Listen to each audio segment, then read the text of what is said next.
Bonjour à tous, bienvenue sur Top Miniature Automobile. Il y a quelques mois, je vous ai présenté une Formule 1 qui a été sortie chez Altaïa il y a quelques temps. Et je vous avais dit que j'en avais quelques-unes. Alors effectivement, j'en ai quelques-unes, j'en ai deux. Voilà, c'est pas plus. Et voici donc la deuxième. La deuxième, c'est une Tyrrell P34 du pilote Jody Scheckter en 1976. Elle est encore sous dans le blister avec les fascicules. Hop, sortir ça rapidement parce que ça fait du bruit. La Tyrrell, c'est une voiture particulière parce qu'elle possède 4 roues directrices à l'avant. Couleur elfe, elle est splendide. Et le fait d'avoir ces 4 roues à l'avant toutes petites et ces 2 grosses roues surdimensionnées à l'arrière la rendent unique. Alors on va la sortir du blister avec un petit coup de cutter.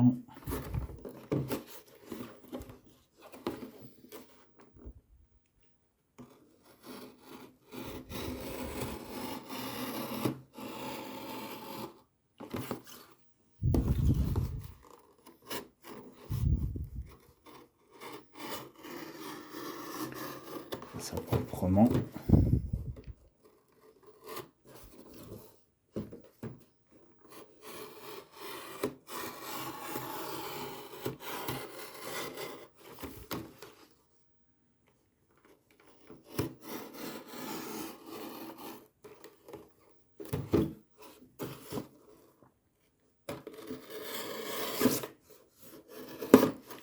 Voilà.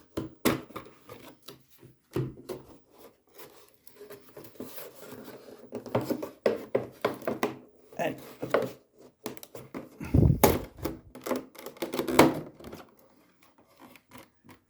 Hop là. Donc voici avec son fascicule encore. Donc là vous avez dans ce petit fascicule l'historique de la voiture, le pilote,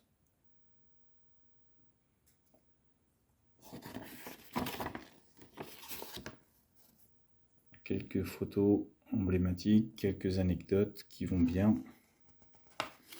Alors il faut savoir que, comme je vous disais la dernière fois, moi les Formule 1, ce sont de belles voitures, je dis pas le contraire. Ce sont des voitures de sport, mais c'est pas, on va dire, mon domaine de prédilection dans les voitures de sport. Et là encore, on va dire, on a de la chance d'avoir... Oh, jolie cette photo.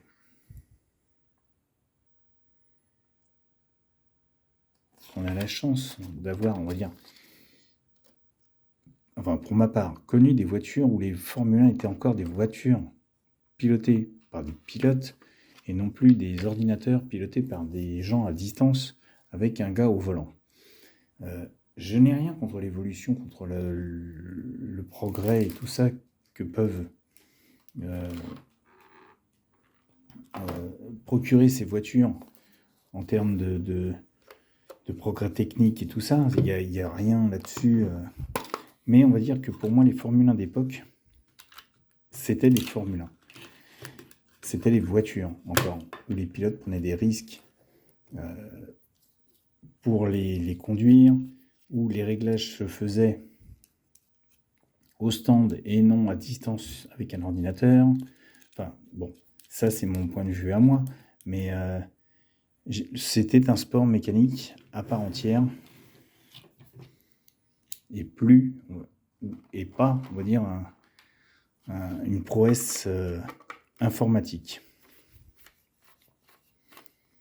D'ailleurs, il me semble qu'il y a quelques années de ça, alors quand je vous dis quelques années, ça remonte à un paquet quand même, où il y avait eu un défi qui avait été lancé à Michael Schumacher, où on lui demandait de conduire une voiture de rallye à la place de sa Formule 1, et le pilote de rallye devait conduire la Formule 1. Donc le pilote de rallye, lui, a accepté de conduire la Formule 1. Schumacher a refusé de conduire la voiture de rallye.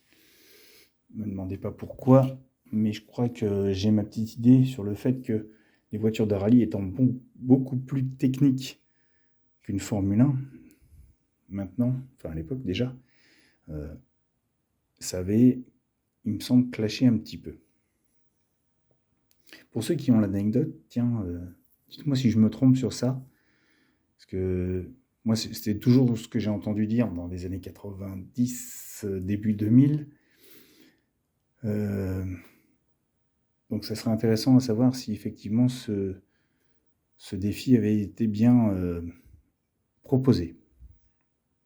En tout cas, voilà. Donc voici sur la Tyrrell 6 roues que j'ai sorti de son support, de sa boîte. Et voici l'engin. Alors elle n'est pas très grosse, vous voyez. On est sur du 1,24. Elle n'est pas énorme, mais elle est très jolie.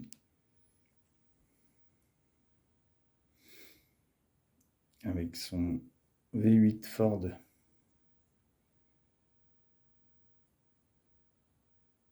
à l'arrière. Ces 4 gros pneus. Enfin, ces 2 gros pneus à l'arrière et ces 4 petites roues à l'avant.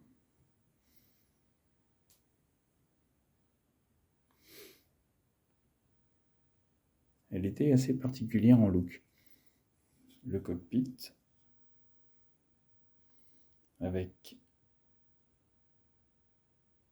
représenté les harnais, les volants. Alors on n'a pas de direction sur ce modèle. L'extincteur au pied du volant. On a les compteurs de proposés, les rétroviseurs ici et les petites vitres ici de chaque côté.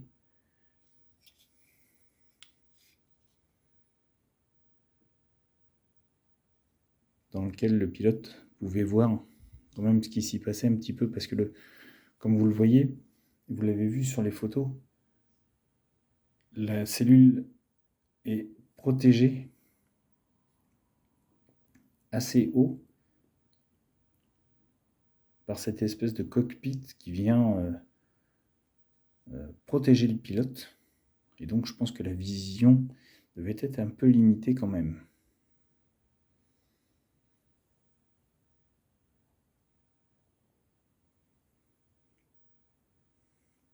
Alors je ne connais pas beaucoup le palmarès de cette voiture. Parce qu'en 76, j'avais 3 ans. Moi, c'est juste l'aspect physique de la voiture qui me plaît beaucoup.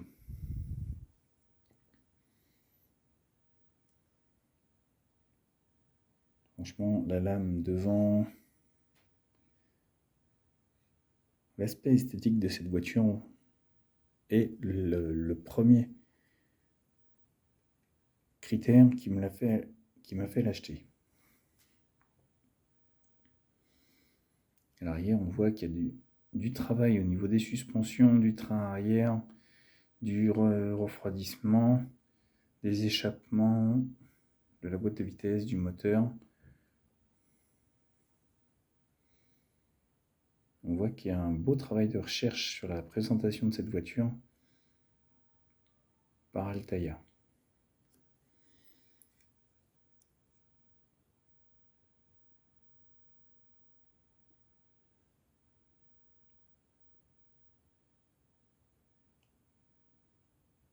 Tyrrell P34, c'est marqué en dessous.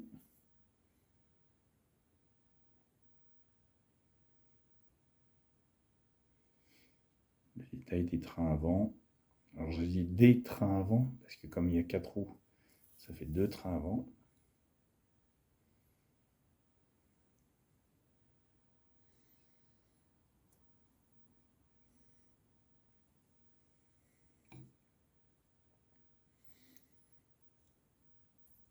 C'est une très jolie petite voiture qui peut aller dans une belle collection. Il y a un petit détail que j'aime bien aussi, ce sont les roues pleines à l'arrière. Comparé à l'avant où nous avons des petites jantes aérées, À l'arrière, ce sont des grosses jantes pleines.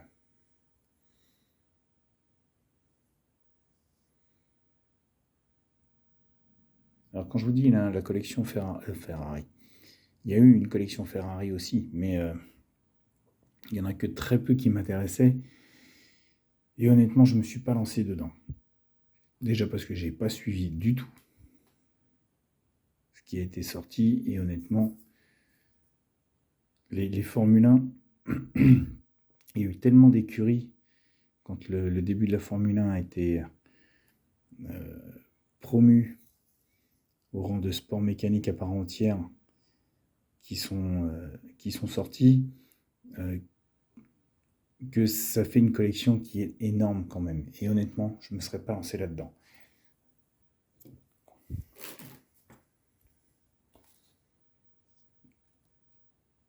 €26,99 par voiture.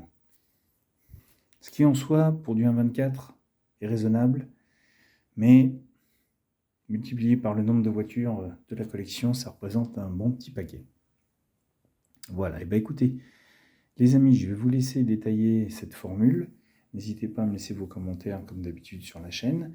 N'hésitez pas, pour ceux qui n'y sont pas, à vous abonner. Je vous attends, vous êtes les bienvenus. Et sur ce, je vous laisse et je vous dis à bientôt pour une nouvelle vidéo.